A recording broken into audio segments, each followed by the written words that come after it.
बताओ यहां पर ये राज्य कौन सा है? मेघालय।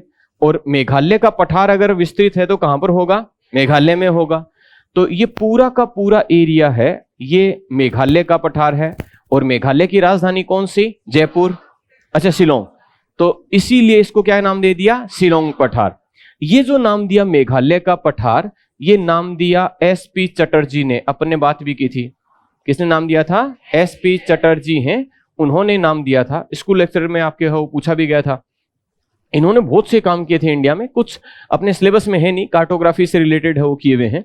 ये जो मेघालय का पठार है, और यहां पर देखो ये वाला राज्य है, ये कौन सा है? कौन सा राज्य है? झारखंड। कौन सा? झारखंड। इस झारखंड में एक पठार है, और उस पठार का नाम है छोटा नागपुर का पठार। क्या नाम है? छोटा नागपुर का पठार। नागपुर कहां पर है? महाराष्ट्र में। और छोटा नागपुर झारखंड में। ये जो छोटा नागपुर का पठार है, इस पठार के उत्तर पूर्वी भाग में यहां पर एक पहाड़ियां पाई जाती हैं, और उन पहाड़ियों को कहा जाता है राजमहल की पहाड़ियां। क्या कहा जाता है? राजमहल की पहाड़ियां। तो अगर आपसे पूछा जाए कि राजमहल की पहाड़ियां कौन से राज्य में हैं? झारखंड में। और कौन से पठार पर हैं? छोटा नागपुर के पठार पर। तो छोटा नागपुर के पठार पर ये जो पहाड़ियां हैं, जिनको राजमहल की पहाड़ियां कह रहे हैं, ये राजमहल की पहाड़ियां पहले इस मेघालय के पठार से जुड़ी हुई थी। यानी ये मेघालय का पठार इधर था, राजमहल की पहाड़ियों के पूर्व में। अब ये जो पठार है, इस पठार पर, मेघालय के पठार पर 3 पहाड़ियां पाई जाती हैं। और ये पहाड़ियां हैं, एक गारो हिल्स, इसके अलावा खासी हिल्स, और इसके अलावा जैंतिया हिल्स या जैंतिया की पहाड़ियां। 3 पहाड़ियां हैं, एक गारो, एक खासी और एक जैंतिया। और ये तीनों पहाड़ियां कीप के आकार में पाई जाती हैं, फनल शेप में, जो केरोसिन डालने वाला कीप होता है वैसे आकार में पाई जाती हैं। ये जो गारो पहाड़ियां हैं, इनका पश्चिमी छोर, गारो पहाड़ियों का पश्चिमी छोर राजमहल की पहाड़ियों के पूर्वी छोर से जुड़ा हुआ था। गारो पहाड़ियों का पश्चिमी छोर राजमहल की पहाड़ियों के पूर्वी छोर से जुड़ा हुआ था। जब हिमालय का निर्माण हो रहा था, हिमालय का निर्माण है वो कौन से काल में? टर्सरी काल में। तो हिमालय के निर्माण के समय ये जो दक्षिणी प्रायद्वीपीय भारत है, ये भारत उत्तर पूर्व की ओर स्थानांतरित हो रहा था। किस तरफ हो रहा था? उत्तर पूर्व की ओर स्थानांतरित हो रहा था। तो उत्तर पूर्व की ओर जब स्थानांतरित हो रहा था, उस समय राजमहल की पहाड़ियों और गारो पहाड़ियों के मध्य एक दरार का निर्माण हुआ। और उस दरार के सहारे ये जो हिस्सा है मेघालय के पठार वाला, ये इससे अलग हो गया।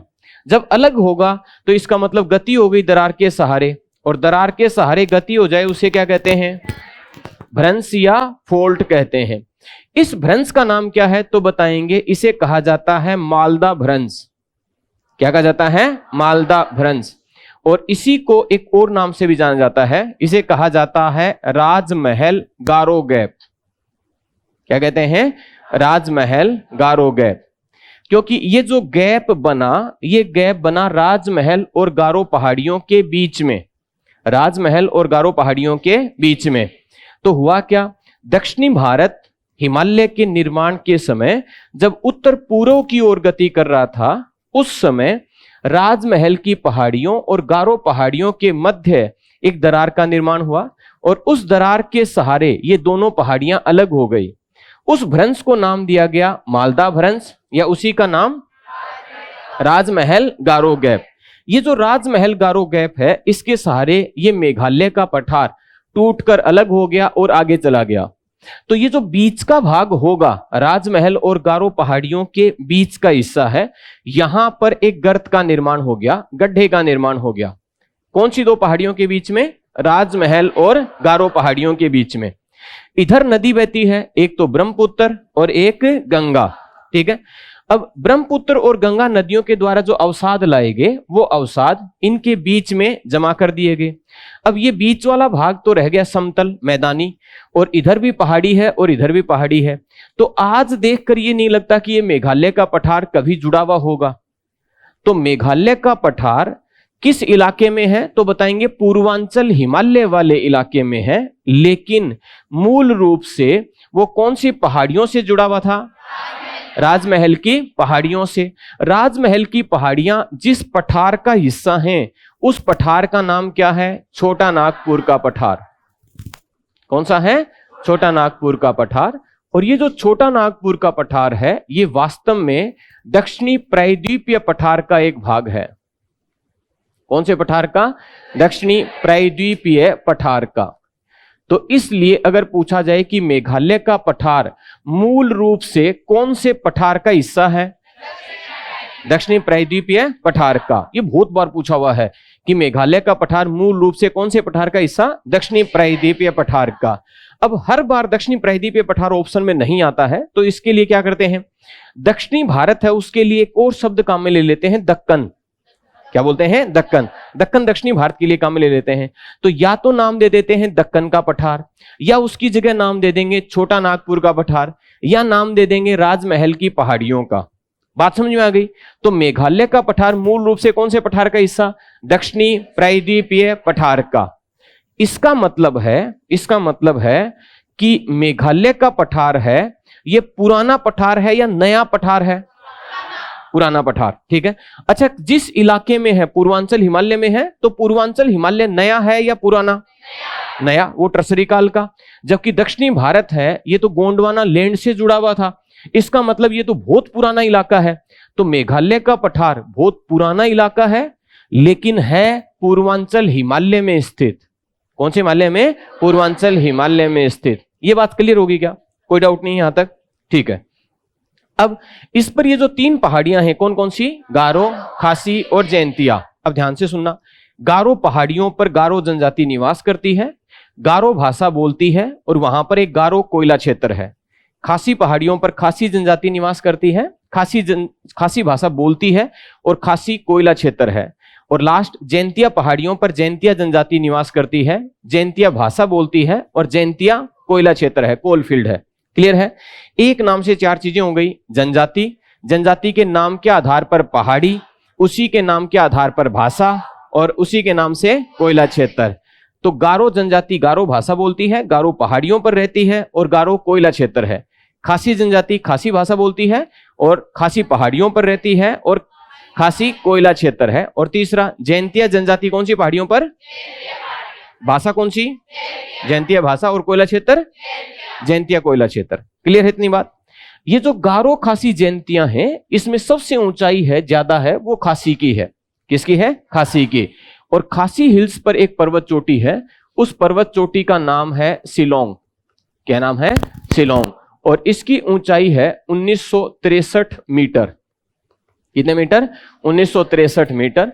टेक्स्ट बुक में इसकी 2 ऊंचाइयां देते हैं, एक 1963, एक 1961। तो शिलोंग पूरे के पूरे मेघालय के पठार की सबसे ऊंची चोटी है। गारो पहाड़ियों की जो सबसे ऊंची चोटी है, उस पर्वत चोटी का नाम है, गारो पहाड़ियों की जो सबसे ऊंची पर्वत चोटी है, उसका नाम क्या है? बताओ जरा। बहुत फेमस है, नोकरेक। क्या नाम है? नोकरेक। नोकरेक फेमस क्यों है? इसलिए फेमस है क्योंकि इन पहाड़ियों के पास में गारो पहाड़ियां हैं, वहीं पर एक जैव मंडल आगार है, और उस जैव मंडल आगार का नाम है नोकरेक जैव मंडल आगार। क्या नाम है? नोकरेक जैव मंडल आगार। भारत में शुरुआत में 3 जैव मंडल आगार स्थापित किए गए थे, और तीनों ही नए से शुरू होते हैं। एक नंदा देवी, वो तो कहां पर? हिमाचल प्रदेश में, उत्तराखंड में। कहां पर है? उत्तराखंड में। एक नीलगिरी, कौन सा है? नीलगिरी।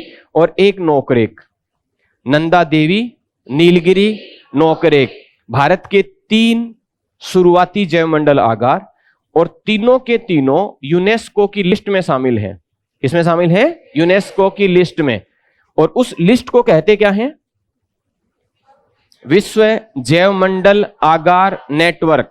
क्या बोलते हैं? विश्व जैवमंडल आगार नेटवर्क। क्लियर है इतनी बात? ठीक है। ये जो खासी पहाड़ियां हैं, इन्हीं के दक्षिण में एक जगह है, और उस जगह का नाम है मोसिनराम। क्या नाम है? मोसिनराम। और मोसिनराम है, ये विश्व में सर्वाधिक वर्षा वाला स्थान है। ऐसा क्यों है? क्योंकि बंगाल की खाड़ी से जब मानसूनी हवाएं जाती हैं तो इन पहाड़ियों से टकराएंगी और टकराकर इनको पार करके जा नहीं पाएंगी जब तक बारिश नहीं करेंगी। तो इनके दक्षिणी ढाल पर बारिश करेंगे या उत्तरी ढाल पर? दक्षिणी ढाल पर बारिश करेंगे। और खासी पहाड़ियों के दक्षिणी ढाल पर जगह कौन सी? मौसिनराम। एक साल में धरती पर सबसे ज्यादा बारिश होती है वो मौसिनराम में होती है। और इसी के पास में एक जगह है और उस जगह का नाम है चेरापूंजी। चेरापूंजी जाना जाता है वर्षा की तीक्ष्णता के लिए। किसके लिए? वर्षा की तीक्ष्णता के लिए। दुनिया में वर्षा की सबसे ज्यादा तीक्ष्णता, इंटेंसिटी ऑफ रेनफॉल वाली जगह है वो चेरापूंजी। इसका मतलब क्या हुआ? तीक्ष्णता का मतलब क्या हुआ? धरती पर, ध्यान से सुनो, धरती पर, अच्छा आप बता रहे हो? नहीं, अगर बता रहे हो तो बताओ। ऐसे बीच में कैसे मैं टोक दिया आपको? ठीक है, अब तो बताना चाहिए। तीक्ष्णता का मतलब है धरती पर 24 घंटे या 48 घंटे की अवधि में धरती पर सबसे ज्यादा बारिश कहां पर होती है? इसे कहा जाता है वर्षा की तीक्ष्णता। क्या कहा जाता है? वर्षा की तीक्ष्णता। तो वर्षा की तीक्ष्णता का मतलब है 24 घंटे या 48 घंटे में धरती पर सबसे ज्यादा बारिश कहां पर होती है? वो कहां पर? चेरापूंजी में। दो जगह हैं, बहुत फेमस हैं।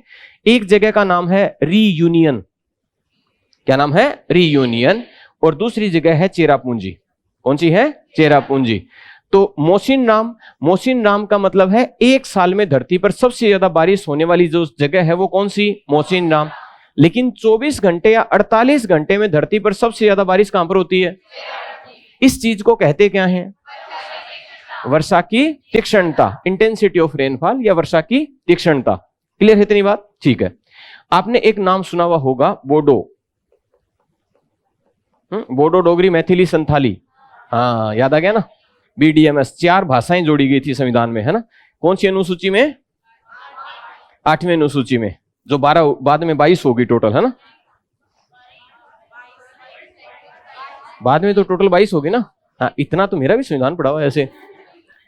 ये बोडो जो भाषा है ये बोडो जनजाति के द्वारा बोली जाती है। कौन सी जनजाति? बोडो जनजाति। और ये बोडो जनजाति निवास करती है मेघालय के पठार पर।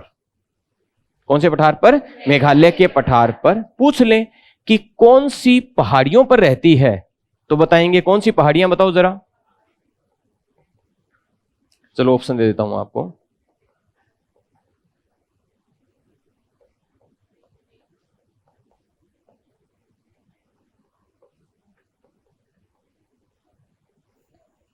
मिकिर की पहाड़ी, रेंगमा पहाड़ी और खासी पहाड़ियां कौन सी पहाड़ियों में रहती है?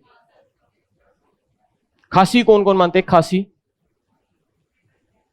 खासी और रेंगमा और मिकिर, तीनों ही गलत हैं। गारो पहाड़ियों पर रहती हैं। कौन सी पहाड़ियों पर? गारो पहाड़ियों पर। हालांकि मैंने 2 ऑप्शन इसलिए लिखे थे क्योंकि गारो, खासी, जयंतिया पर तो आपको पता चल ही गया इन यही जनजातियां हैं। तो मैंने कहा आपका मन तो करेगा, कईयों का किया होगा लेकिन हैंडेज नहीं किया होगा कि पता चले कि गलत हो गया, इसी वजह से, है ना?